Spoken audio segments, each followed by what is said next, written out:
前段时间，苹果出了个大新闻 ，Siri 团队成员竟然没有看过 Apple Intelligence 的宣传视频。谁说苹果不会保密了？这不连自己人都防。说到自己人，工作室有小伙伴的 iPhone 还是128G 的，问他就说够用，根本用不完。后来他得悄悄地跟我说，我都用自带的第一方 App 啊，这真的能用啊？不好用吗？第一方的优势一箩筐，不用下载默认装，反而被嫌弃不中用，不是打击冷宫就被删。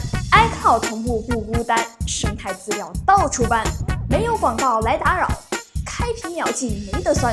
苹果自称软件公司，把硬件送软件是否属实？让我仔细上手握持 Apple Watch。别催啦，提醒事项真的是过去的我对现在的我的最大惩罚。iPhone、iPad、Mac、Apple Watch 有苹果设备的地方，没有一个能逃得过它的催促。就像一个人拉着横幅追着你跑，而且这个横幅不手动把它收起来，还会一直挂在那，强迫你看。这是通知，不是商量。如果你觉得提醒事项只能跟时间强绑定 ，no no no， 取快递大家都要吧，一天有一天没有就很随机。收到消息之后，新建一个提醒，把时间通知关掉，打开这个位置，将范围圈定在家的周边，这样只要我一靠近这个区域，就会弹出提醒，今天无论几点回家都能及时的提醒到。严于律己，当然也少不了护护别人了。新建出一个列表，再把它分享出去，所有在这个组的用户就能共享这个列表。就比如说，我让行政小伙伴晚上7点别忘了关灯再走，又或者是让后期的小伙伴提醒我今天下午2点要拍摄。这可比发微信高效多了，完全制裁那些不看微信或者是用意念回复的人。要说被吐槽最多的，从 iOS 11第一次出现的文件管理，一直被吐槽到现在。最主要的是，它跟我们熟悉的 Windows 和安卓那一套不太一样了。但是我们把大脑清空，大脑褶皱舒展开来，只看这一个 app， 尝试理解它的逻辑，会怎么样呢？想要找到一个软件能够做什么，看它的主页就好了。本机存储 iCloud 的云盘、外接硬盘，还有服务器。将 Mac 的桌面设置成 iCloud 的自动同步，64G 的 iPad、128G 的 iPhone、256G 的 MacBook， 间接远程互传桌面的文件，小容量 U 盘直接下岗了，改版用户狂喜。iOS 的文件管理很有自己的一套逻辑 ，App 内部、相册、文件3个位置都是完全独立的。就比如说，一张照片在 App 里面有，在外面很可能就看不见。保存的时候，你选保存到文件，它会出现在文件里面；选保存到相册，就会出现在相册里。不过这样似乎是不是会占3份空间啊？工作室里想要互相传一些文件，大家会怎么做呢 ？AirDrop 太局限了，连 NAS 填上 SMB 地址是个好办法。甚至可以把 Windows 的一个文件夹设置成共享，然后在 iPhone 的文件里面输入地址。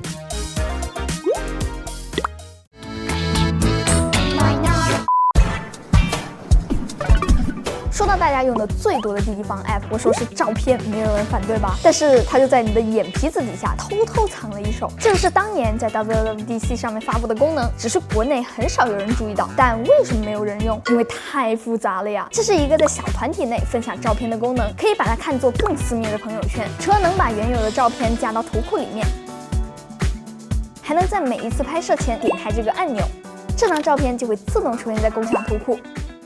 更神奇的是，如果选择了自动共享 ，iPhone 监测到你和团队里面的人都在同一个地方的时候，你们拍的照片就都会传到图库。如果你们不在一块儿的话呢，那照片就不会同步，还是挺注重隐私的。不过要注意的是，谁创建的这个图库，那么里面的照片、视频就会占用谁的 iCloud 空间。不过反过来，容量告急的朋友是不是可以白嫖别人？共享图库的逻辑还需要适应一下。那么共享相册就好理解得多了，你可以新建一个相册，随时在里面加人删人，把自己选好的照片放进去，成员也可以添加。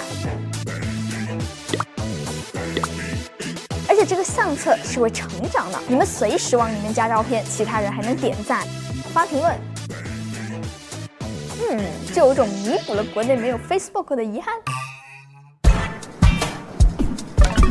日历这个 app 也挺有意思的，都不用点开，光看图标我就解决了80%的需求。想好好盘它也不是不行，我们先不点开图标，而是跑到设置里，农历、周数，每周从星期几开始，把它变成自己喜欢的形状。好，那现在还不能点进去。问大家一个问题啊，如果想要在日历里面添加一个朋友的生日，要怎么操作呢？3、2、1，嘿嘿，你是不会在日历里面找到的。答案是通讯录，又是一个苹果逻辑。在通讯录信件联系人的时候，滑到下面有一栏生日，点一下生日本身可以切换历法。我们家就记农历的比较多，所以就换成农历，然后再选年月日，填好之后，日历里面就出现这个人的生日啦。如果填了年份，还会显示今年是多少岁。留意到的小伙伴留意到了，日历的行程只能整5分钟添加。假如啊，就要一个33分的日程怎么办呢？这就不得不喊出 Siri 来帮忙了，帮我制定一个下午3点33分的开会行程，这样就能精确到每1分钟了。当然，这个提醒事项也能用。